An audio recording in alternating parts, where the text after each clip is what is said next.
Olá! Sejam todos muito bem-vindos e bem-vindas ao Autoras da Manhã, um espaço dedicado a explorar os desafios das mulheres no trabalho, compartilhar novas perspectivas e estratégias para assumir o nosso espaço e ampliar o nosso protagonismo. Eu sou a Tami Freitas, especialista em educação corporativa, embaixadora delas e também da comunidade de Autoras da Manhã. E como eu não ando só, eu estou aqui muito bem acompanhada. Lara, muito bem-vinda. Bom dia, obrigada, Tami. Eu sou Lara Silva, editora e head da MIT's One Management Review Brasil e do Senex. E neste nosso novo podcast, Autoras da Manhã, a cada episódio nós vamos receber convidadas para lá de especiais, mulheres que são referências em suas áreas e que estão deixando sua marca na história, além de contribuir para reescrever o amanhã. E hoje, neste episódio, nosso tema é Narrativa Estratégica, a arte de contar sua história e criar oportunidades, certo, Tami? Isso aí. Mas antes da gente começar esse episódio oficialmente, eu quero compartilhar com vocês um pouco da nossa saga. Nós já gravamos esse episódio em dezembro de 2024. Foi uma conversa muito poderosa, cheia de insights incríveis, mas para nossa surpresa e desespero, a plataforma que usamos teve um problema técnico justo naquele dia, e os áudios de todas as gravações foram perdidos. Foi um momento frustrante, confesso, mas como mulher é símbolo de resiliência, nós voltamos aqui e vamos gravar novamente. E eu tenho certeza que essa conversa vai ser tão profunda e transformadora quanto a primeira vez. Então, agora sim, vamos ao episódio de hoje. A nossa convidada é pura inspiração para muita gente, e eu me incluo nessa lista. Ela é empresária, cofundadora da Inventivos, autora do livro Empreendedorismo Feminino, Olhar Estratégico Sem Romantismo. E se você ainda não sabe de quem eu estou falando, ela também brilha como uma das Sharks no Shark Tank Brasil. Seja muito bem-vinda ao Autoras da Manhã, Monique Evelyn. É um prazer ter você conosco. Muito obrigada por topar estar aqui novamente. Obrigada pelo convite, gente. As coisas acontecem. E tem uma coisa que eu acredito muito, é porque a gente precisava de um momento como esse de novo. Não. Então é por isso que isso aconteceu. Tá tudo certo. Adorei o convite. A gente agradece, Monique. E, Monique, para começar, ninguém melhor que a protagonista para nos contar essa história. Quem é a Monique Evelyn? Ah, legal. Que bom que você falou, Lara, Monique Evelyn, para começar. Muita gente chama Evelyn, né? Mas é Monique Evelyn. Eu sou de Salvador, eu sou nordeste 2 vezes, nasci no bairro chamado Nordeste de Amaralina, filha de Neuza e Ari, filha única de Neuza e Ari, e sou uma curiosa compulsiva. E deve ser por isso que eu cheguei até esse momento onde vocês me apresentaram como fundadora da Inventivos e Shark no Shark Tank Brasil. Foi pela curiosidade. Eu faço muito mais perguntas do que afirmações. É assim que eu acredito que a gente encontra soluções melhores também. Linda, tá ótima. Muito bom ter você aqui e a gente quer ir conhecendo cada vez mais da sua história ao longo desse episódio. Massa. Bom, vamos lá. Então, para a gente continuar aqui, o portal da MIT's One Review tem uma nova editoria especial, também chamada de Autoras da Manhã, em que recentemente a gente publicou o artigo Narrativa Estratégica, como a história pessoal pode abrir portas para lideranças femininas, de autoria de ninguém mais, também, nossa especial Tami Freitas. E o link a gente vai deixar aqui na descrição. O fato é que, na prática, muitas mulheres têm dificuldade de contar a própria história de um jeito que valorize essa história, de uma forma estratégica, conte das suas realizações. E a Monique, a Tami, perdão, se descreveu, contou muito bem, trouxe um storytelling muito interessante de uma pessoa que ela acompanhou de perto. Monique, quando você está assistindo a um pitch, ou ouvindo uma ideia de um empreendedor, quanto pesa na sua avaliação a história de quem está fazendo essa apresentação? Como isso influencia a sua visão sobre o negócio ou a proposta que você está ali avaliando? Legal. Tem uma coisa que é pensando no meu perfil como investidora. Eu costumo investir em negócios que estão em estágios iniciais. Ou seja, eu preciso olhar muito para a empreendedora ou para o empreendedor, porque no final do dia a gente nem sabe se o negócio vai ultrapassar essas estatísticas aí de 3 anos existindo ou não. E tem um ponto também que os empreendedores precisam observar, é que a narrativa pessoal é tão importante quanto a preparação que fazem para o pitch sobre o negócio. Porque no final do dia é um casamento entre investidores e empreendedores. Eu preciso saber muito bem com quem eu estou me relacionando, porque é a longo prazo. Não é porque não deu certo agora, Lara, em um mês, nossa, não gostei da Lara, nossa, não gostei da Tami, a gente vai romper. Não é assim. Inclusive, precisamos ter inteligência emocional e relações interpessoais para isso. Mas existe um equilíbrio muito forte para negócios que estão começando, que estão em estágios iniciais, de olhar para o empreendedor, para a empreendedora, mas também a potencialidade da própria história para o negócio. Por que eu estou falando isso? Porque muitas vezes eu preciso confiar e acreditar nessa visão de longo prazo. Como é que a pessoa me convence a me apaixonar tanto por esse território, por esse negócio, pela dor que está resolvendo, a ponto de eu confiar? Porque no final do dia, Lucas Santana, meu sócio, fala uma coisa que eu acredito 100%, que é assim, a confiança vem antes da venda. Então, se eu não confio na pessoa, não gero nenhum tipo de identificação, não consigo olhar com atenção, inclusive, para o que ela está falando, não tem como a gente vender o que ela está propondo, seja como produto, seja como serviço. Então, existe uma balança ali para eu equilibrar na hora que eu estou assistindo, ouvindo um pitch, por exemplo. Mas o que exatamente você olha nessa história? Quais são os pontos que você destaca e fala, olha, isso aqui realmente para mim faz diferença, ali que eu vou prestar atenção? Legal. A primeira coisa pode até ser inocência minha falar isso, mas o processo de autoestima dessa pessoa. O que eu quero dizer com isso? Pessoas negras, sobretudo, mulheres, etc., mesmo sendo incríveis naquilo que fazem, têm a síndrome da impostora e acredita que nunca é o suficiente. Eu quero tentar resgatar na fala da pessoa se ela está confiante o suficiente e tem autoestima suficiente para falar, eu sou boa no que eu faço. Não necessariamente com essas palavras, mas a gente consegue ir identificando. Por quê? Isso garante avanços também e não paralisa diante de um desafio. A segunda coisa é saber que não sabe. O que eu quero dizer também, muitas vezes a gente fica com vergonha, né? No meio, assim, tá numa roda, fala, você já leu determinado livro? Claro! Tipo, não, a pessoa não leu o livro, tá tudo bem falar que não leu, gente. Até para saber o que o outro vai trazer, que pode ser super interessante, inclusive. Então, quando eu consigo identificar que a pessoa também identifica que não sabe e prefere falar isso e fala tranquilamente a ponto de aprender, essa é uma pessoa que eu quero estar do lado. Porque vai ser uma troca muito genuína. E a segunda coisa é como ela conta essa história. Por quê? Na vida, pensa a sociedade como um todo. A gente sempre ouve a história dos vencedores, né? Ah, não, tem que sempre... Monique é Shark, Monique é top não sei o quê. Ok, mas a gente não quer nunca ouvir jornada. E geralmente a jornada não é tão legal assim.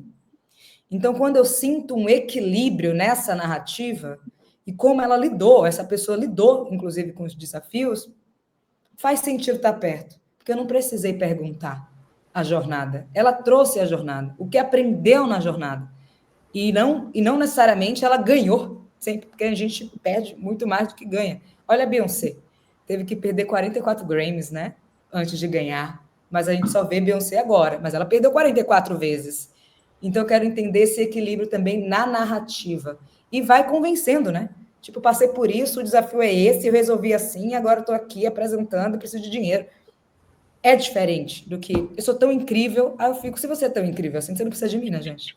Você pode fazer sozinho tudo, inclusive conseguir dinheiro em outro lugar, num banco, e não comigo, que eu sou investidora anjo. Então tem esses pontinhos básicos.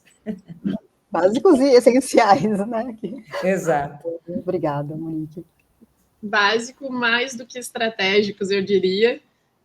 E aí, pensando nisso, eu acho que pega um gancho daí para, vendo as tuas redes, né, eu encontro uma iniciativa tua que está voltada à construção de uma marca pessoal forte, né? Tu traz isso como algo essencial para conquistar melhores resultados na carreira, nos negócios. Com base nessa perspectiva de tudo que tu tem estudado, né, dessas fontes que te alimentam para pensar nessa marca pessoal forte, de forma prática, como que se constrói uma marca pessoal forte, né? O que a gente pode fazer para fortalecer essa marca e para, de alguma forma, conseguir destacar também um pouco dessa marca nos lugares que a gente transita? Legal. Tem um ponto que eu acredito, e talvez seja muito doloroso falar isso aqui para as pessoas, que é Ninguém vai te reconhecer só porque você trabalha duro, sabe? Que bom que você trabalha duro, você tem que ter o que entregar, né? Porque visibilidade que você entrega também não adianta nada. Mas a gente fica tão presa, assim, eu tenho que fazer o meu melhor, eu vou fazer o meu melhor. Tá fazendo o melhor, ninguém sabe que você está fazendo o melhor, ninguém sabe que você é boa, e tanto faz. Eu poderia falar várias ferramentas e possibilidades, mas tem uma que a galera subestima, talvez pelo excesso de conteúdo de gurus na internet, que tem a ver com autoconhecimento. Talvez o que eu sugira para você, Tâmio, para Lara, não faça sentido porque vocês nem sabem quem são, para começar. Então, autoconhecimento tem a ver com isso. A segunda coisa, quando eu trago lá no início sobre a autoconfiança e a autoestima, tem a ver com, apesar de todos os desafios que a gente vai continuar enfrentando, como é que eu vou lidar com tudo isso e continuar em movimento? E lembrando que correr no mesmo lugar também é movimento, então não é isso que eu estou falando de avanços. Um outro ponto é a autogestão. Você não sabe gerir seu tempo, não sabe gerir suas prioridades. Você acredita realmente que a urgência do outro é a sua urgência e não foca em você.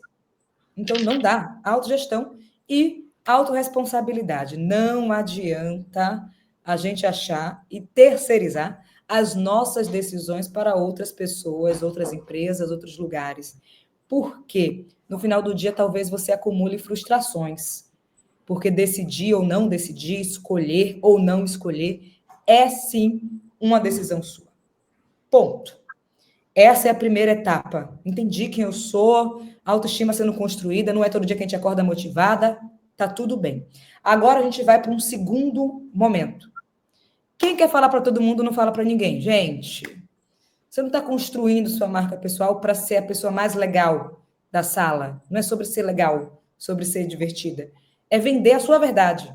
Literalmente, eu acredito que a verdade vende. Agora, essa sua verdade não vai ser para todas as pessoas. Tem gente que não vai compreender. E tem gente que sim. Emicida tem uma frase, em alguma conversa, ele falou assim: ó, Monique, se minha música não chegou para determinada pessoa, não era para essa pessoa. É assim. Se meu conteúdo, se a minha mensagem, se aquilo que eu entrego para o mundo não chegou para determinada pessoa, não é para essa pessoa. E isso traz um conforto. Porque a gente acredita que construir marca pessoal numa era de internet digital significa viralizar. E não é isso. É entender que você existe e está criando uma credibilidade e autoridade independente se você tem um perfil legal no Instagram ou no LinkedIn.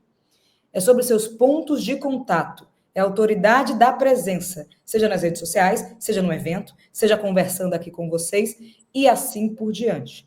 E um terceiro passo, tá tudo bem você criar a sua própria categoria, gente. O que eu quero dizer com isso?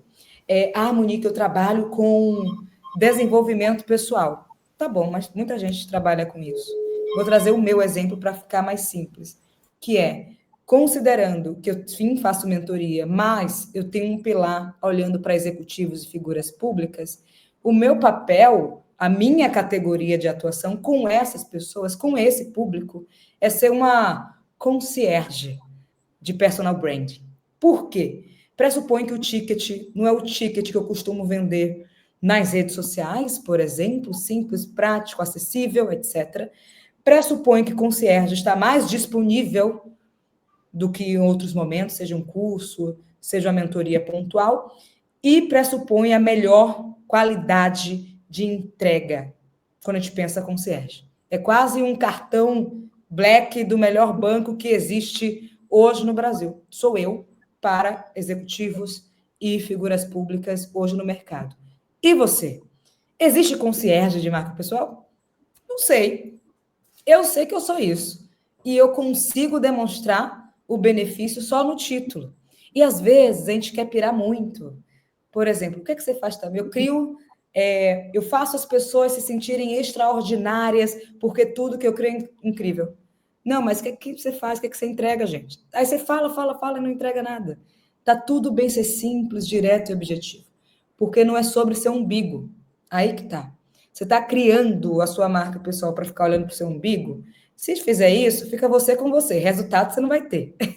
Você tem que entender que essa sua construção, sim, retorna para a sua carreira, retorna para o seu negócio, mas você realmente está entregando algum valor para o seu público, para a empresa que você trabalha e assim por diante. Você gera impacto positivo.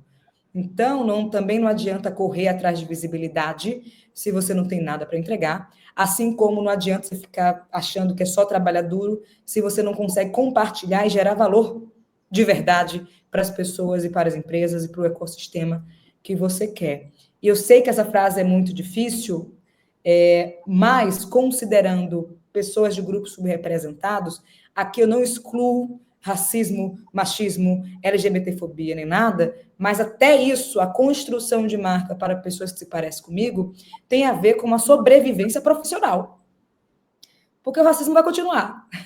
O machismo vai continuar batendo em sua porta. Então, se você não se posiciona estrategicamente, alguém vai te posicionar onde essa pessoa acredita que é. Antes me posicionavam, o outro me colocava numa caixinha exclusivamente de ativismo. Aí eu falo, eu tenho minhas causas, eu tenho meus territórios, mas eu não sou só isso. Então, quando eu comecei a falar que eu não sou só isso, a comunicação pública em veículos de comunicação, imprensa, também começou a mudar. Mas eu deixei chegar nesse lugar do outro dizer o que eu sou. Então, foi a minha sobrevivência profissional de Monique decidir se posicionar estrategicamente e não esperar o que o outro diga que Monique é isso ou é só mais uma investidora negra. Não, querido, se é para ser investidora negra, eu sou a investidora negra, mas eu tenho nome e sobrenome e o meu nome e sobrenome é Monique Evelyn. Então, se a gente não faz isso, a gente vai continuar sendo engolidas e engolidos do mesmo jeito, sabe? Eu gostei muito dessa expressão, né? Marca pessoal não é para construir para ficar olhando para o próprio umbigo, né?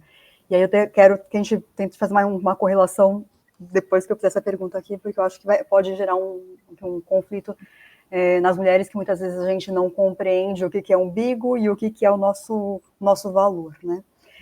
Nossas histórias, no final das contas, são marcadas por desafios, né? E para algumas de nós, esses desafios são ainda maiores, considerando aqui a interseccionalidade, né, que é a interação entre dois ou mais fatores sociais que definem uma pessoa, como gênero, etnia, raça, localização geográfica, idade, entre outros fatores, e as adversidades que nós enfrentamos ali na prática. Como lidar com esses obstáculos a ponto de torná-los vantagens comparativas ao compartilhar nossa trajetória, sem que isso seja o olhar para um umbigo, né? E o que fazer para valorizar esses atos de coragem que nós mulheres temos, né, de resistência e resiliência, de maneira estratégica e, sobretudo, a nosso favor, né, como você bem comentou na sua trajetória, né? Comenta um pouquinho para a gente sobre isso. Tem pergunta de terapia, né? Essa aqui foi a pergunta de terapia. Mas tem um ponto sobre nossa história, porque literalmente é única. Assim, única. Agora, na nossa própria história, temos prismas e ângulos diferentes que a gente pode escolher potencializá-los em determinados contextos. O que eu quero dizer?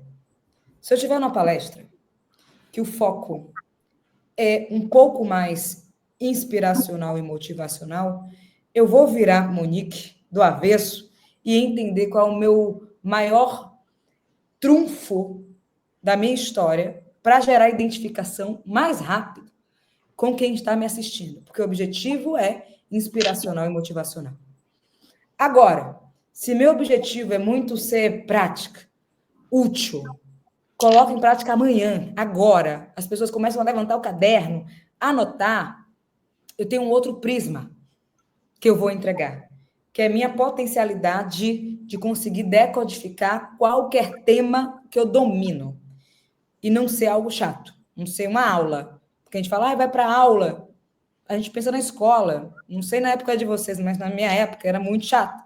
Parecia uma prisão, um monte de grade na escola. Então, a gente, sem querer, já remete a esse passado nada legal quando a gente fala, vai ser uma aula, uma associação. Eu não faço aula, eu crio um espetáculo para ver se as pessoas focam ali e realmente consegue, no final do dia, colocar em prática.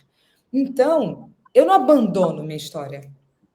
Eu decido adaptá-la de acordo com o contexto e de acordo com aquilo que eu quero entregar. É o momento uau. Se eu estou com você conversando aqui, qual é o momento uau para isso acontecer? Eu preciso realmente falar que eu nasci no Nordeste de Amaralina, que é a periferia de Salvador, e aí, depois de X anos, virei Shark. Talvez não seja nesse contexto aqui, mas em outro faz sentido. E isso não tem nada a ver com exibicionismo, isso não tem nada a ver com arrogância. Tem a ver com a verdade. Eu não estou mentindo. Eu só escolho o tom e o formato e o prisma que eu quero dar. E isso faz a gente sofrer menos. Porque toda história é válida. Uma coisa é você não concordar com a narrativa sendo construída a partir da determinada história de alguém. Por exemplo, meritocracia. Né? A gente acordou, tá vendo, Monique? Você venceu, porque você... Como se fosse assim. Gente, não foi assim. Né? Eu até hoje estou tentando esse vencer que estão dizendo. Certo? Então, se você não acredita em discurso meritocrático, cuidado com a sua narrativa. Cuidado com a narrativa que você está construindo. Mas isso tem a ver com valores, que é o que você não abre mão. Eu não abro mão disso, Monique. Logo, todos os pontos de contato, você vai ter que olhar para os seus próprios valores e crenças. Você está dizendo que isso é não numa palestra, é não numa entrevista, é não em qualquer lugar. Não tem a ver com, mas é melhor contar desse jeito. Se seu valor está dizendo que não, querida, não faz isso. Ponto. São coisas totalmente diferentes, mas que faz parte daquilo que você entrega para o mundo. Então, não sofra em relação a isso. Agora, tem uma coisa que precisamos ser estratégicas o suficientes. Vamos lá. Vamos pensar aplicação para universidades no exterior. Agora não mais, né? Pensa que a gente gravou em 2024, as coisas estavam assim, o que vai acontecer no mundo? O que vai acontecer nos Estados Unidos, por exemplo? Aconteceu, né? Muita coisa mudou com o atual presidente dos Estados Unidos. Mas, até o momento, algumas universidades olham para brasileiros fora do grupo latinos. Isso é uma realidade em universidades americanas e na Europa. A gente é brasileiro, não é latino, como se fosse uma coisa separada. Pronto. Dito isso, e você quer aplicar para o MBA, para o mestrado, um doutorado numa universidade como essa, você sabe que precisa destacar seus pontos mais fortes, sem sofrimento, porque só você vai poder contar essa história, porque a pessoa vai ler. Não tem como. Ali, você não pode ter dúvida que você brilha em determinadas áreas. Ali, não tem como você fazer matriz SWOT da pessoal, que suas fraquezas e ameaças. Ali é só fortalezas e oportunidades. E a vida deveria, pensando em mulheres com síndrome da impostora, a gente deveria olhar por esse ângulo. Quais são as nossas fortalezas e nossas oportunidades? A gente foca tanto em fraquezas e ameaças que a gente está paralisada. Então, não aplica no trabalho, não aplica na vida pessoal e assim por diante. Falando sobre intencionalidade, né, também. Então, valores, intencionalidade, exatamente. E aí escolher, né, os momentos certos. Acho que a intencionalidade tem muito peso, né, nessa construção estratégica. Intencionalidade, né? E consistência. Por quê? Acordei super intencional aqui. Vou fazer hoje. Monique não deu resultado. Gente, você fez hoje. Gente, você não vai ter resultado de coisas que você não construiu. Não tem como ter resultados se você não construiu nada. Um dia, não vai.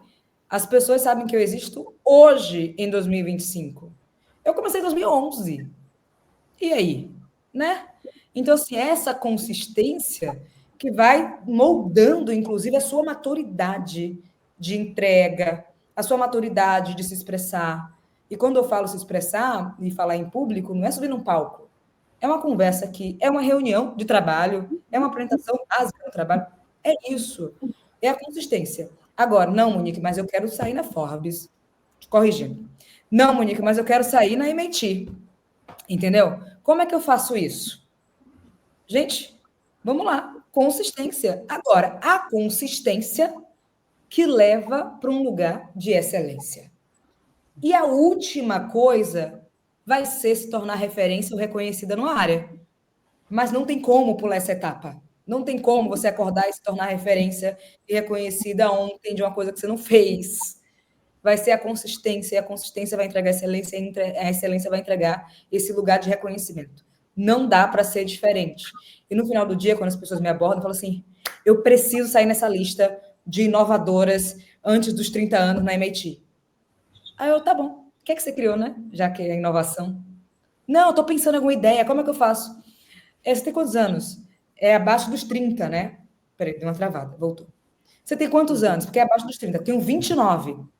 Tá bom. E você não criou nada. Tá bom, você não vai sair em lugar nenhum, não. Não, Monique, mas dá tempo, é 1 ano. Eu falei, gente, vocês querem inventar algo para sair numa lista? Não existe isso. Então, às vezes, a gente tem que falar, assim, diretamente, não vai acontecer.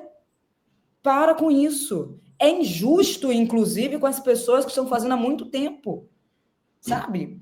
Então, eu fico preocupada com essa parte, mas intencionalidade é super importante, mas a consistência que vai mostrar a jornada, se você vai chegar no lugar de excelência e no lugar de referência. Agora, existe um outro ponto, Lari Tami, que é, não é porque você está há 20 anos fazendo a mesma coisa que você é uma pessoa que faz isso bem, né? Por que isso? Por exemplo, eu comecei muito cedo, ok, na jornada profissional, e eu tenho 30 anos agora. E muita gente fala assim, nossa, Monique, mas você é muito nova. Ok, mas se eu entrar numa empresa tradicional, meu cargo será de júnior, por conta da minha idade, já que você falou tanto que minha idade é isso, e a empresa funciona desse jeito, primeiro é júnior, depois pleno, depois sênior, porque eu entrego mais do que pessoas que estão há 20 anos sentadas no mesmo lugar. Como é que a gente vai balizar isso? Então, precisamos falar para o mercado abertamente sobre esse assunto também. Não é que você está há 20 anos fazendo a mesma coisa que você entrega da melhor forma. E por que isso acontece? Muitas vezes, o famoso feedback para uma pessoa que tem esse perfil é simplesmente ignorado. É você que está chegando agora que vai me ensinar? A geração Z, que não sabe trabalhar. Será mesmo que a geração Z não sabe trabalhar? Ou a gente também não quer não dar nem a possibilidade de escutar que o mundo mudou, as coisas mudaram, e sim, a minha prioridade não é ficar 12 horas trabalhando, batendo ponto, achar isso normal. Não! A geração Z já entendeu que é burnout. Agora, a alfa que está chegando não vai aceitar nada. E a beta, num universo de AI. Será mesmo que aqui não sabe trabalhar? Então, são esses questionamentos que a gente precisa ter, porque não adianta falar, vamos me posicionar assim ou assado, se a gente não tem aquilo que eu falei de autorresponsabilidade e também autocrítica. Você não sabe que não sabe, mas você se exibe com uma coisa que você entrega da pior forma. Tem alguma coisa errada.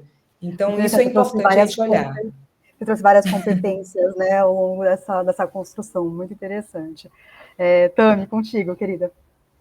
Pois é, algumas coisas me chamaram a atenção, assim, eu anotei aqui para mim que talvez exposição, planejamento, teste e erro são coisas que me passaram pela cabeça enquanto te ouvia falar, e aí eu conecto isso, que tem tudo a ver com tudo que tu trouxe até agora, que é, eu percebo que algumas pessoas têm um pouco mais de prática, habilidade, poder, a gente pode chamar do nome que for, de pegar algo que poderia ser visto como uma vulnerabilidade e fazer um plot twist na própria história. Um dia eu estava assistindo uma palestra e o palestrante, que era um homem, durante a apresentação dele, ele mencionou que ele não tinha formação acadêmica. Eu olhei para o público e aquilo parecia gerar um desprestígio em relação a ele. Mas logo em seguida que ele contou que ele não tinha formação acadêmica, ele reverteu a situação, porque ele se comparou à figura como Steve Jobs, que também não concluiu a faculdade, e aí deu a entender que a criatividade e a inovação vai além dos muros da universidade. Então ele pegou algo ali que, em tese, poderia gerar um desprestígio e se colocou do lado de uma das figuras que a gente tem como mundialmente, né, falada, como a cara da inovação. onde tu acha que está esse caminho, essa conexão de ter um pouco, acho que também fala aí sobre autoestima, né, de poder dar esse plot twist, mas de talvez um pouco também de planejamento e de penso antes de expor a sua história e pegar esses pontos vulneráveis para justificar, inclusive, que tem autoridade para falar sobre aquele tema. Exato. Claro que para algumas pessoas é mais simples pela formação e equívoco da sociedade. O que eu quero dizer é, eu tenho formação acadêmica, tá? Pós-graduação, outras coisas, e ainda assim existe a lacuna de autoridade. Porque eu vou continuar tendo que provar o tempo todo que eu sou boa no que eu faço. Que eu saí na lista X, que eu fiz Federal da Bahia, que depois eu fiz o Fuscar, que eu fiz Executivo fora do Brasil, que eu... Chama muito que é cansativo também. É totalmente exaustivo. É sentar na cadeira do Shark Tank e ficar ouvindo besteiras que eu não deveria estar lá. Não deveria por quê? Porque existe uma imagem e uma associação mental do que significa ser Shark. Isso no Brasil. Porque fora do Brasil, eu falo, então, também sou Shark, é outro tratamento, isso é muito louco. Então, a lacuna de autoridade diz para a gente, principalmente mulheres, que por mais incrível e por mais títulos, por mais pronta, preparada que você esteja, nunca será o suficiente. E a gente precisa entender isso para não ficar correndo, feito hamster, preso num tubo de ensaio, achando que sempre vai ser isso. Agora o doutorado que vai resolver. Não, não vai resolver. Não vai. Porque a sociedade ainda não entendeu que não é só isso. É isso também que eu acho genuíno, tem que estudar. Eu não tenho... Pensa nos movimentos sociais, movimento negro, que lutou para pessoas parecidas comigo entrarem na universidade. Agora eu posso escolher não entrar na universidade, mas antes eu não tinha escolha, era não e ponto. E tá tudo bem. E existem outras formas de aprendizado, com certeza, que não é só academia. Mas isso separa grupos subrepresentados de grupos que estão aí como universalidade na sociedade. Esse é um ponto. Tem um outro que é, a gente já tem o mestrado, o doutorado, já tem tudo. A gente já entendeu que existe lacuna de autoridade. Como fazer o ouvido de mercadora? As pessoas vão falar besteira sobre você, mas isso não significa que você é menos qualquer coisa. É o contexto. E se a gente não estuda esses fatos, uma coisa é achar. Eu não acho que Monique investe. Por exemplo. Tá bom. Ano passado eu investi 5,2 milhões. Não é sobre achar ou não. Eu investi 5,2 milhões.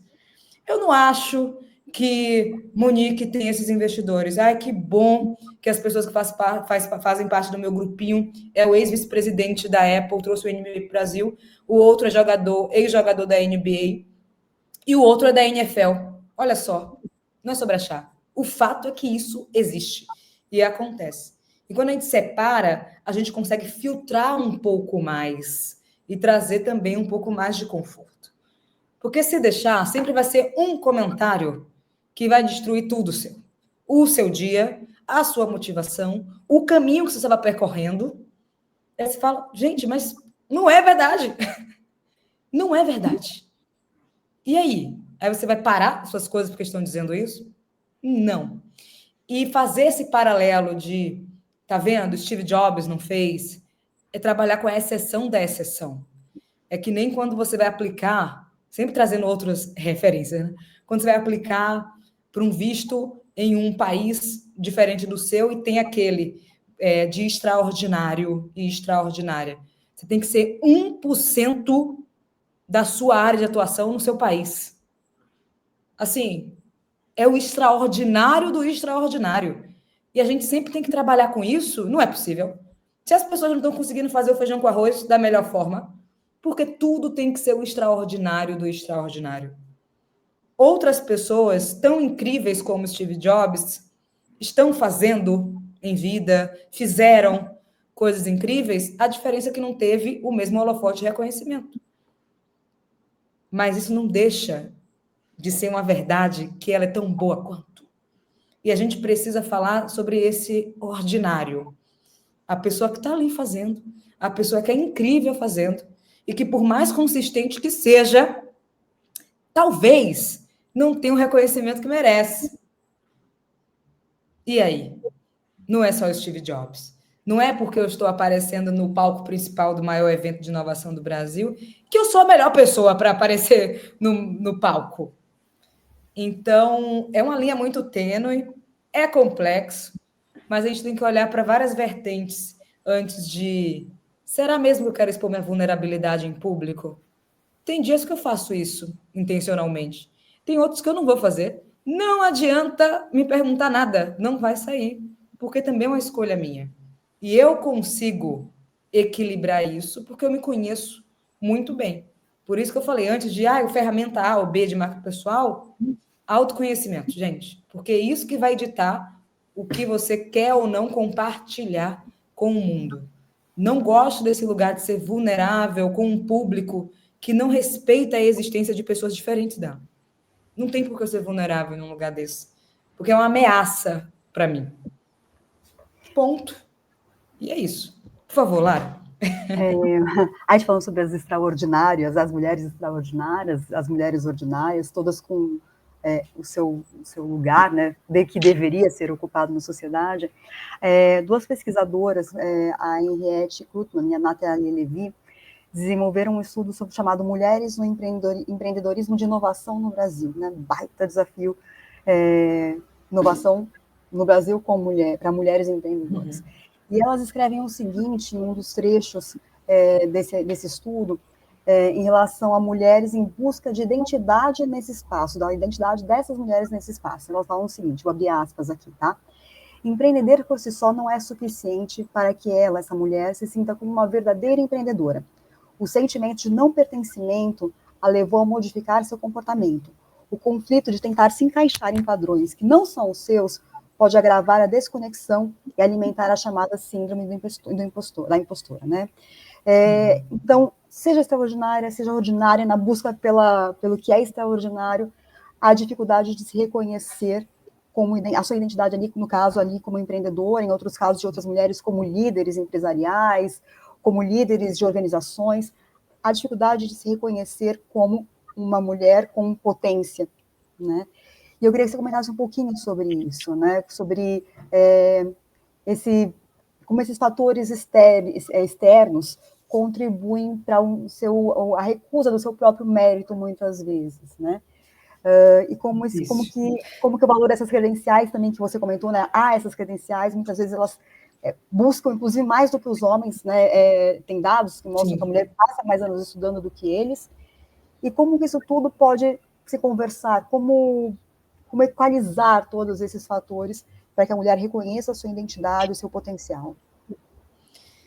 Tem 2 pontos aqui. Esses lugares, né? Eu acabei só comentando que as pertence, né? Vamos lá. Síndrome da impostora é mais comum de entender. Está preparada, mas o olhar do observador, da observadora, que não. E isso faz com que você trave e acredite mesmo que precisa sempre de mais. Agora tem um outro ponto que eu batizei no livro que você citou, tá? No meu livro, que é a síndrome da reclamação e da oportunidade estagnada, que a gente precisa identificar. O que significa? Já estou super preparada, já tenho um mestrado em Harvard, em não sei o quê. Agora, aí eu falo assim, não, Lara, quando tiver um curso focado em marca pessoal, marca do negócio, da MIT, eu faço. Pronto. Aí chega a Tami, Lara, fala assim, gente, vai ter o curso. Aí a pessoa faz assim, não, mas é porque a data eu não posso. Aí faz o quê? A gente muda a data. Não, mas se fosse de graça, aí a gente deixa gratuito. E começa intermináveis desculpas e coisas que a gente não sabe mais o que fazer. Porque a gente também acostumou a esse cenário do não conseguir, de não sermos boas o suficiente, que vai misturando. A gente realmente mistura. Será que eu estou preparada? Ou é o receio de mostrar publicamente que eu não estou preparada? Então, é melhor justificar que não é gratuito, que não é o momento, que mais para frente eu faço, que eu vou começar o ano com listas intermináveis de coisas e metas que eu nunca vou fazer. E às vezes só são 3 coisas só, precisa ser 12. E assim por diante. E a gente vai moldando nossa identidade por essa construção perversa, externa, e no final do dia a gente não consegue identificar se é uma síndrome da reclamação e da oportunidade de estar passando e já era, ou é síndrome da impostora ou qualquer outra coisa. E ainda tem o efeito Dunning-Kruger, que isso é o masculino nesse caso, que é o cara realmente acredita que está sendo incrível, só que ele não sabe que não sabe. E a gente se sente super ofendida com isso, mas também não fala assim, então, você não sabe disso, né? Ou, tudo bem, você trouxe esse ponto para me ensinar, mesmo eu tendo doutorado em determinada área, mas você já reparou, se você olhar por esse prisma, que pode ser diferente? E a pessoa não vai conseguir continuar, porque ela não sabe mesmo. Mas a confiança e a autoestima dessa pessoa, geralmente um homem, faz com que a gente não consiga nem conversar e trocar. Então, é E muito muito menos ocupar o espaço ali, né? piorou a situação. Chegar na ocupação, já é. Agora, quando você entende efeito Dunning-Kruger, síndrome da impostora, síndrome da reclamação e da oportunidade estagnada, entendi. E apesar disso, eu vou continuar dando próximos passos e chega nesse lugar de ocupação, a pergunta que eu me fiz foi, tá bom, Monique, você superou todas as expectativas, e não expectativas, na verdade, sempre foi subestimada, enfim. E agora? Essa ocupação de espaço é isso mesmo que você quer? Tudo isso que você desenhou na jornada é o que você quer mesmo? Ou é porque disseram que a gente não consegue ocupar esses espaços e você foi criando isso porque também existe uma torcida por você e você não conseguiu identificar se é você mesmo ou não? De verdade. E isso acontece. Eu trabalhei numa emissora de TV por 1 ano e meio, rede nacional, maior emissora do Brasil, mas eu não busquei trabalhar lá. Eu estava indo para o mestrado, inclusive. Isso deu uma mudança na minha carreira. Sou muito grata, mas não foi o que eu estava desenhando como carreira. Tipo, vou sair da faculdade, aí vou trabalhar na TV. Primeiro, só tinham 2 pessoas que se pareciam comigo na TV, na minha época, assim, em rede nacional. Glória Maria, foi a primeira de todas. E depois Maju. E quando eu entrei, falaram assim, você é a futura Glória Maria ou Maju. Eu falei, gente, vocês nem perguntaram o que eu quero. Pelo amor de Deus. Mas eu aceitei estar lá. E no meio do caminho, 1 ano e meio depois, eu fiquei assim, por que eu aceitei mesmo? Eu aceitei porque é essa grande emissora, eu aceitei porque é muito legal trabalhar com Caco Barcelos, eu aceitei porque eu me vejo nisso a longo prazo, eu aceitei porque todo mundo falou que eu tinha que ocupar espaço. Por que eu estou aqui? E quando eu entendi que eu não queria nada disso, uma coisa é a comunicação, mas não o jornalismo investigativo, que são coisas diferentes. Sim. Aí eu falei, eu vou pedir demissão, gente. Eu vou explicar aqui, tudo bem a comunicação para mim, mas num lugar de entretenimento, educação, mas não quero subir no trem e fazer uma reportagem travessia do muro dos Estados Unidos e México. Tipo, não quero fazer isso. Mas eu tive que pausar tudo e falar por que eu estou seguindo isso, se é Monique mesmo, ou se é o mundo externo que está torcendo por mim e falando que eu tenho que ocupar espaço. E quando eu entendi isso, eu falei, opa, vou continuar com a minha torcida, que bom. E do outro lado, pessoas contra. Mas existe uma decisão que só cabe a mim. Porque no final do dia, quando a gente senta nessa cadeira número 1, de qualquer área, não é fácil também. Você olha para o lado, não vai ter pessoas que se parecem com você. Você olha para o outro lado, as pessoas talvez não entendam a complexidade que está sentada na cadeira número 1, por exemplo. Então, tem coisas... Você procura quem para trocar. Existe um lugar de adoecimento, existe um lugar de solitude e assim por diante. Então, existem 3 caminhos. Sim, se você quer ocupar, segue. Ocupa o espaço sabendo disso, que é o que você quer também. Não o que foi moldado ali. A segunda coisa, tem lugares que a gente precisa ocupar para transformar internamente, tudo mais, e enfim. Tem outros que precisam ser construídos. Não existe, Monique. Vai ser mais difícil construir? Vai. Vai mesmo. Mas tem coisas que a gente tem que construir e não ocupar. E tem outros que têm que ser destruídos. E aí? A gente não concorda com isso. Por que eu vou fazer parte de algo que eu não concordo? De jeito nenhum. Se eu consigo identificar a possibilidade de ocupar e transformar, eu faço. Se eu não consigo, eu destruo. Ou então eu crio outro. Então existem outros caminhos também, não só da ocupação pela ocupação. Então é um lugar de sermos quem somos de propósito, sabe? Ser quem a gente é de propósito, porque a gente não tem a chance de ser quem a gente é, mesmo que isso não agrade todo mundo. A gente sempre tem que performar alguma coisa. Fim, e não é isso. Então, complicada essa pergunta, Lara. Falei pra caramba, mas assim, talvez se a gente tentar ser quem a gente é de propósito, possa funcionar. Você acredita? Amém, será que a gente é de propósito? Muito, muito bom, muito bom.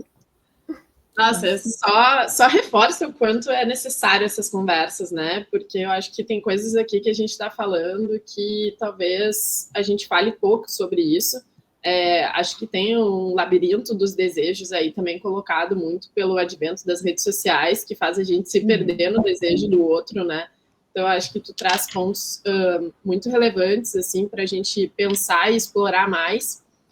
E aí, são tantas histórias de tantas mulheres que vêm de tantos lugares diferentes, que passam por algumas coisas semelhantes, mas que também passam por diversas coisas diferentes, que a gente trouxe também nesse artigo que a gente estava conversando, a história de uma diretora que ela teme ser descoberta como não digna de ter conseguido chegar nesse lugar. Assim, ela veio de uma realidade econômica que não teve uma educação ou referências ou viagens muito que leve a ideia do privilégio para ela. E ela vê as conquistas dela de um jeito muito frágil, assim, como se sempre tivessem por um fio. Então, quando tu trouxe sobre sentar nessa cadeira, ocupar essa posição, além daquele medo que já está colocado, né, da gente nunca se sentir suficiente, tem também, para algumas mulheres, o medo de perder aquilo que foi duramente conquistado, né? De ser desmascarada e como que se num passe de mágica tudo tivesse por um fio. Eu me lembro de um comentário que uma analista minha fez um dia que eu acho muito legal, que ela falou assim, Tami, a gente nunca volta para o mesmo lugar. E eu acho que isso é uma sombra que, para mulheres, pessoas que vêm de lugares mais vulneráveis, sempre nos acompanha, assim, né? Tipo, o medo de perder qualquer coisa que foi conquistada e voltar para aquele lugar que a gente teme perder, né? E aí eu queria entender, assim, de ti, se esse medo já bateu na tua porta. Oxente. Várias vezes. Como tu lida com ele? Bateu. E quando aparece algum sinal que quer bater de novo, tipo, sai daqui. Entendeu? Já estou cansada, não me leva à exaustão. É muito comum isso. Pensa que eu sou de uma geração... A primeira vez que eu ganhei 1 ano do salário de meu pai, em um dia, foi assim... O que é que está acontecendo, né? O que é isso? Você fica com a cabeça assim...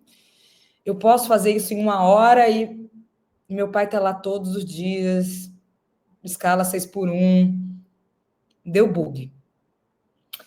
Ao mesmo tempo que, cara, meus pais me prepararam para esse momento, entendeu? E no mínimo eu tenho que honrar. Não só meus pais, mas todas as pessoas que vieram antes de mim. E eu estou fazendo o mesmo para que quando eu passar o bastão, já estou passando o bastão para uma galerinha massa, não tenha esse sofrimento. Porque assim, a gente não volta para o mesmo lugar. Principalmente quando a gente começa pelo conhecimento, assim.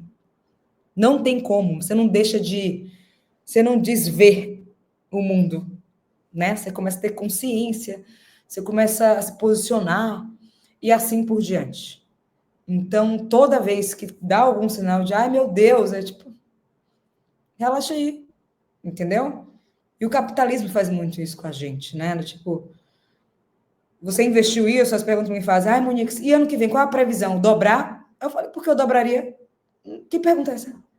eu estou bem, não dobrando a meta. Eu realmente estou bem, estou feliz. Meu sucesso é sempre voltar para casa, poder dizer não para algumas pautas, estar presente no aniversário de meus pais, que eu sou filha única, então assim, não perco. Não importa onde eu estiver, eu vou voltar. E esse foi um dos motivos que eu saí da profissão repórter. Eu perdi, cheguei atrasada na vida de meus pais, então para mim foi assim. Isso é muito importante, eu não abro mão, independente do que seja. Eu perdi. Então, 2017, 2018 foi um período muito difícil. E depois disso eu entendi assim, eu não abro mão disso. E se precisar, sim, abrir mão do financeiro para eu conseguir dormir em paz, eu faço. Porque a narrativa e o que me mostraram é, se eu conseguir 10, agora é 100. Se eu conseguir 100, agora é 100 mil. Se eu conseguir 100 mil, agora... E eu falei, gente, a gente não vai parar, não? Eu consigo viver do jeito que eu tô. Por isso que, de um lado, essa minha perspectiva de mundo, de um lado tem os movimentos sociais, que realmente acreditam que eu sou uma mercenária por falar de dinheiro. E eu falei, tudo bem, se vocês acreditam nisso, vocês não sabem o que é ser mercenário. Mas também do lado tem uns investidores em empresariado que acreditam que eu sou comunista. Essa é uma realidade. Eu sou um não lugar. Desde que eu comecei o mínimo de ascensão social nessa vida, eu já tive um não lugar.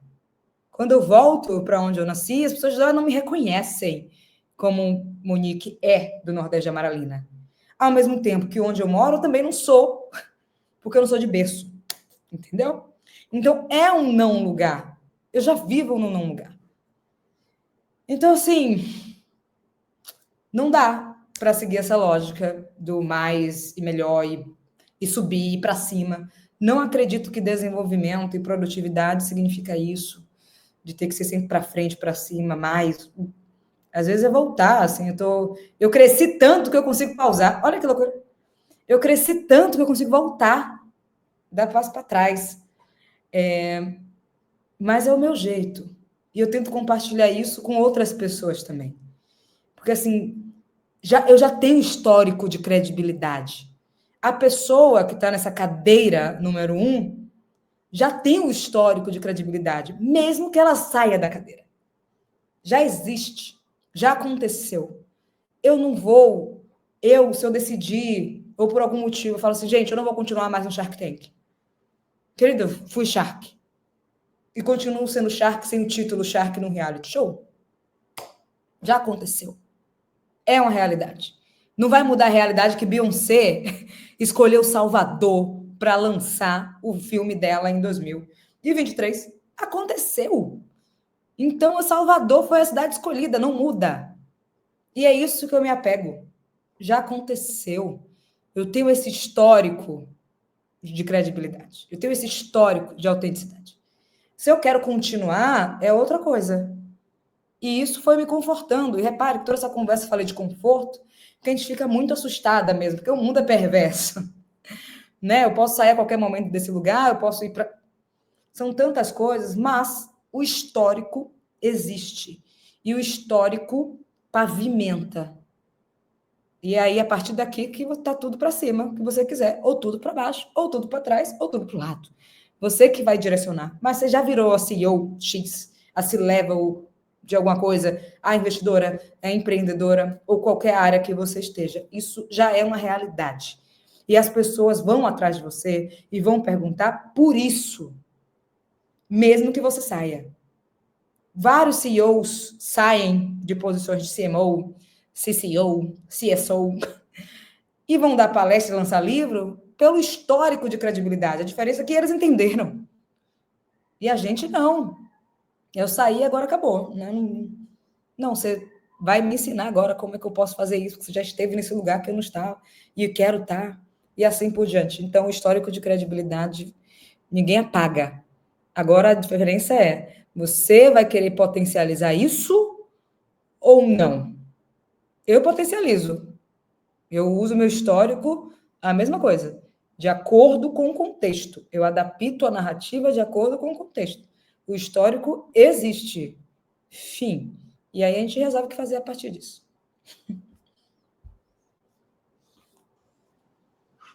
Muito bonito. Acho que tem aí um baita aprendizado para a gente memorizar e ficar, que é esse histórico pavimenta, né?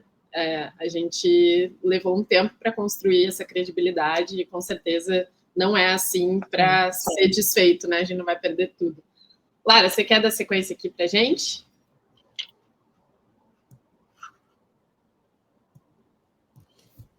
Estava falando aqui no mudo. Vamos lá. Agora, para a gente se inspirar ainda mais em você, a gente conhecer um pouco da sua trajetória, mas a gente quer conhecer mais ainda a Monique. Só vou fazer um jogo de perguntas rápidas, um bate-volta rapidinho de quiz aqui para saber sobre você. Então, vamos lá, Monique. Primeira coisa, tem algum livro de cabeceira que você tem aí, que você carrega como um ensinamento transformador, que toda mulher deveria ter também consigo? Em Busca de Mim, Viola Davis. Todo mundo tem que ler e reler. Tem uma coisa que Viola está ganhando prêmios agora também. Mas não brotou do nada. É isso, todo mundo tem uma história, todo mundo tem um histórico. E repara, se a gente for ver as entrevistas dela e tudo mais, ela também escolhe o momento que ela vai abrir uma parte ou não dessa sua jornada. No livro, a gente entende um pouco mais profundamente. Mas quem acompanha a jornada dela sabe que ela é estratégica o suficiente em cada ponto de contato, seja nas redes sociais, seja na entrevista, seja ganhando um Oscar, você tanto faz. Então, Viola demorou para ser reconhecida pela grandiosidade que ela já era há muito tempo. E mostra também que, assim, é independente de idade. Eu tenho 30 hoje, isso não significa que, tá bom, tem que estar com a vida resolvida aos 30. Não! Pelo amor de Deus. Então, também vai para um lugar de etarismo quando a gente olha para o livro de Viola. Show. Tami, com você. Anotada a referência. E aí, eu queria te perguntar, naquele momento caótico, estressante, de pressão no trabalho, qual que é a tua estratégia para recuperar um pouco o equilíbrio, dar uma respirada e seguir em frente? Correr. Eu gosto de correr antes de virar tudo é maratona. Eu nem faço maratona.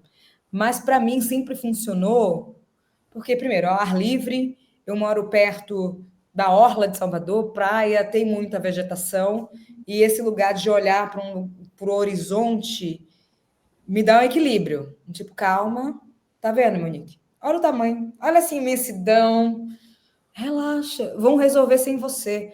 Porque antes era assim, tenho que resolver. E depois foi assim, não precisa ser eu, não precisa ser Monique a falar, não precisa ser Monique a corrigir, não precisa. Aí quando eu corro e volto, pego 1 hora, faço o que tem que fazer e volto, você acredita que as coisas estão resolvidas? Não era tão urgente assim? Aí eu falei, tá vendo? Então, para não ter estresse, briga, eu sempre corro, volto. Isso é independente do horário. Faço isso com recorrência pela manhã, mas se o dia está me esticando demais, eu posso parar, sim, pós-almoço e fazer, ou posso ir no final do dia. Não tem essa regra de tem que ser determinado horário. É de acordo com o que vem, porque eu quero dormir bem, não quero que isso faça a Monique perder o sono, entende? Então, é um momento bom. Sensacional. E, Monique, uma última pergunta aqui. Que recomendação você daria para as mulheres que estão buscando assumir posições estratégicas e fazer a diferença em suas áreas de atuação? Uma recomendação. Uma recomendação. Eu tenho certeza que você tem bagagem. E eu tenho certeza também que você vai continuar buscando. Isso, assim, não te conheço, mas sei que vai fazer isso. A segunda coisa, eu não preciso ser sua amiga para saber que você faz um bom trabalho. E por que estou falando isso? Gente, não existe rivalidade, não. Vamos nos juntar. Já somos poucas em lugares de liderança. Como é que a gente cria a nossa rede de apoio para esses momentos? Isso aqui é uma ótima troca e uma ótima rede de apoio também. Tá tudo bem pedir ajuda. Uma coisa é aquilo que a gente falou aqui. Será que eu quero ser vulnerável em cima do palco? Talvez não. Mas qual é? Como é que você cria seu próprio conselho consultivo? Eu tenho o meu. Eu realmente tenho o meu. Para qualquer decisão, para o sim, para o não, isso não significa que é porque o conselho está dizendo não, que eu não acredito que é assim. É porque eu sempre tenho essa rede para entender perspectivas diferentes. Mas eu tiro as minhas conclusões e está tudo bem. Então, cria seu próprio conselho, por favor. E uma outra coisa, aplicabilidade. Por que estou falando isso também? A gente estuda muito, certo? Mas conhecimento acumulado é só conhecimento acumulado. Se você não coloca em prática, nunca vai saber se sabe fazer. Se virou uma habilidade, se conseguiu transformar esse conhecimento em habilidade. E tem uma grande diferença. Tenta filtrar do mundo inteiro o que é opinião. Opinar é opinar. Eu acho isso, eu acho aquilo. Tá tudo bem. Todo mundo tem, eu tenho, todo mundo tem. Saber que você pode ler um livro e falar, eu sei. Aí vem um terceiro ponto, saber fazer. E seja transparente com você em qual estágio você está. Provavelmente vai ser em saber fazer, mas você acredita que ainda está na opinião e no achismo. Então, assim, como é que você também é generosa com o que você já construiu, com o que você está fazendo? Separa isso, filtra isso de outras pessoas que estão ao seu redor, mas também com você. Então, essas são as dicas. Tem. Poderosíssimas, por sinal. Bom, a gente chegou ao fim, está consolidado, enfim, o nosso podcast, depois de toda a nossa saga. Eu quero te agradecer imensamente, Monique, por compartilhar aqui teu conhecimento, as tuas vivências, as reflexões tão ricas que tu fez para ti mesma e agora está compartilhando conosco. Vindas de ti, que representa a nós, mulheres, e a tantas outras pessoas que têm um baita impacto no ambiente dos negócios. É um prazer imenso te receber aqui nesse episódio de estreia, gravado 2 vezes. A gente tem certeza que a gente começou esse podcast de uma forma muito positiva, então muito obrigada por isso. Obrigada demais, gente. E assim, sabe qual é a melhor parte? Que eu não lembro de nada que eu respondi para vocês da outra vez. Estou aqui literalmente transparente e genuína para sempre melhores conversas. Amanhã vai ser uma conversa diferente sobre o mesmo assunto. E isso aqui, para mim, é o maravilhoso das conexões que a gente faz. Então, muito Olha obrigada. que sorte a nossa de te ouvir 2 vezes. Conversas realmente diferentes. Exatamente. Monique, muito obrigada pela sua presença, foi uma honra ter você aqui conosco. Também agradeço a Tami Freitas, também agradeço a Suzane e a Ana, que estão aqui nos bastidores, pilotando tudo aqui para a gente. E a você, claro, que nos acompanhou até aqui. E eu recomendo, né, que você veja não só esse episódio, como outros que ainda virão.